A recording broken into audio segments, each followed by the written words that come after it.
اللامركزية تعني بشكلها الواضح والصريح نقل السلطات والصلاحيات من المركز إلى الأطراف وفق آليات دستورية معينة، وهنا بالطبع الإشكالية والمعضلة في الفهم والإدراك والتعبير عنها.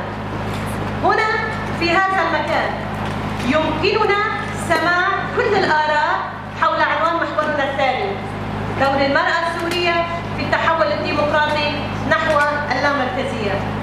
بالرغم من أنه في تاريخ الشرق الأوسط وفي ميزوبوطاميا والهلال الخصيب والتاريخ الإسلامي وحتى الإمبراطوريات كانت تدير حكمها وأنظمتها المختلفة بإحدى أشكال اللامركزية وبأسماء مختلفة كنظام الولاية والإمارات ونظام ملوك الطوائف.